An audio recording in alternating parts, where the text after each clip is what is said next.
Okay, guys, welcome back to the road again, revisiting Supernatural after 20 years of mileage. We are up to episode 3, which is Dead in the Water. So let's get straight into it, eh?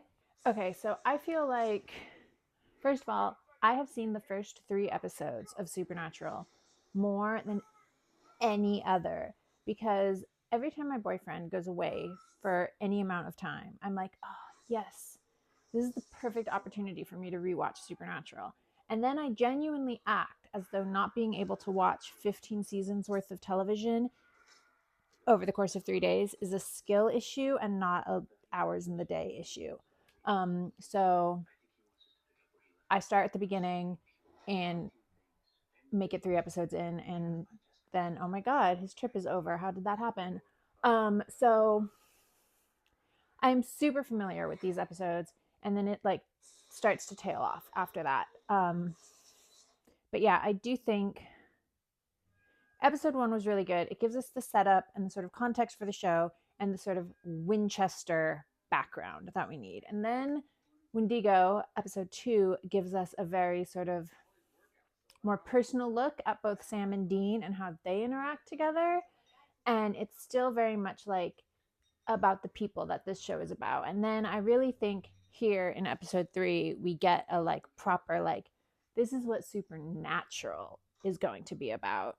And it's just a great episode with a creepy lake. And who does not love a creepy lake? I would not dive into that water. I'm sorry.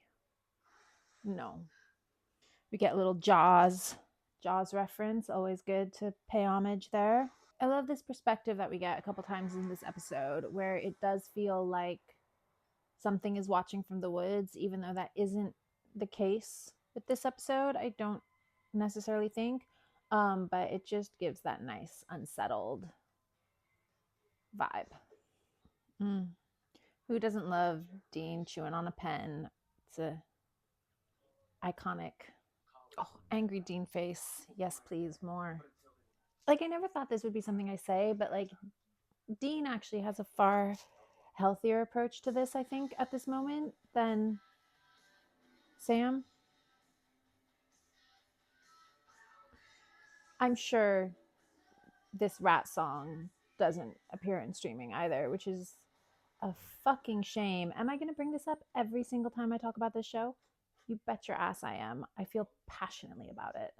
Okay, so that was not a rock and roll reference. Ford and Hamill is their nod to Star Wars, obviously. And Kripke always did say that he wanted this to be Star Wars in Truck Stop America, and I think he gets pretty close, honestly. But that's a nice little nod to Star Wars there. Fred. Amy Acker will always be Fred to me. And look, I'm going to admit something really serious to you guys.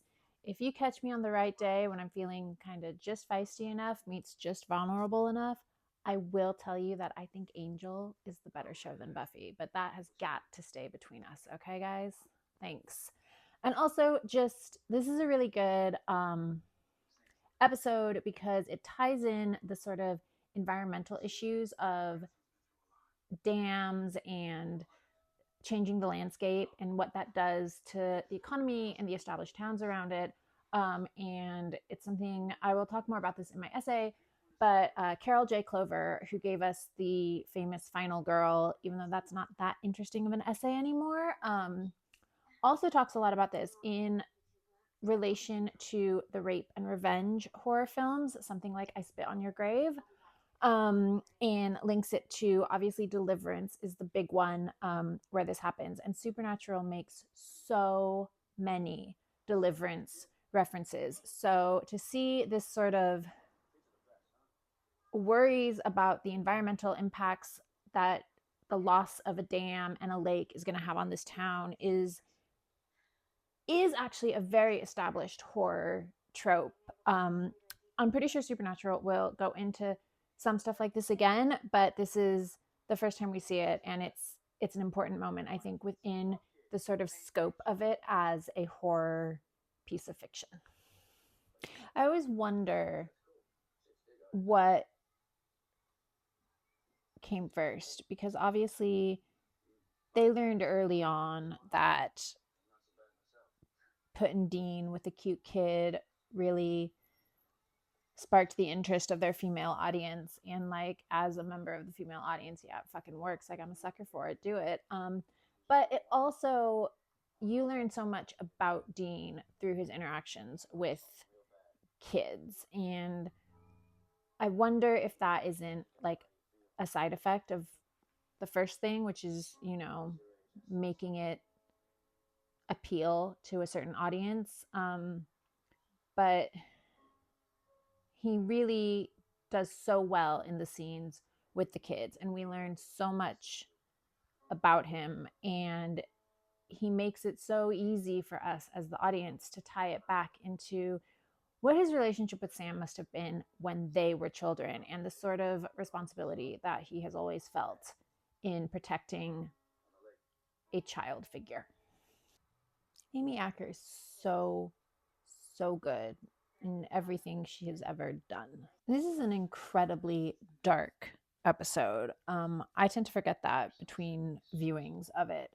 It is really, they solve the mystery at the end of the episode, but it is really not interested in giving anyone a happy ending. Like, this guy has lost both of his children. Amy Acker's character, whose name I can't remember, loses her husband and her father in this episode. Like, it's very dark for like a show about hot boys hunting monsters. And I think it loses some of that as it goes on over the years, that sort of just willingness to not wrap everything up and not save everyone and not have a happy ending. But it was really refreshing to see it, especially when it first aired. Now, I think I said this in the last episode as well. Dean is so good at sort of finding people's soft spots and getting a read on them incredibly quickly and being able to figure out exactly what they need and what he needs to say to get what he wants. It can be very manipulative, but it also is what gives him his empathy, I think. I love it is a big deal because I think Sam has just admitted that he's went his whole life thinking maybe Dean didn't actually see what happened to their mom. And Dean has just admitted that he did see what happened to their mom. And I think the fact that Dean kept that from Sam is very telling. Supernatural never met a sheriff's office with Venetian blinds that it didn't love. Sam's ability to forget that Dean has been consistently making sure he's okay his whole life and worries about these things is like astounding to me every time. Who fills their bath that much? Like, surely it's just like a mopping job waiting to happen. I mean, I'm not a bath person, but that just seems insane. I love that Dean's first instinct is to hold the kid back so he doesn't see anything bad happening to his mom. It's a bleak one, really. Like, oof, definitely bleak. But all right, that's a wrap on episode 3, Dead in the Water.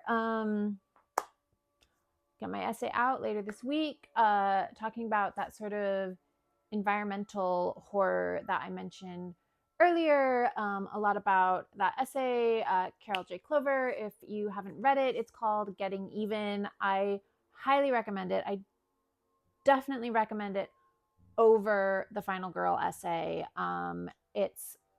It's her real strength, I think, in terms of that gender horror stuff that she was writing about.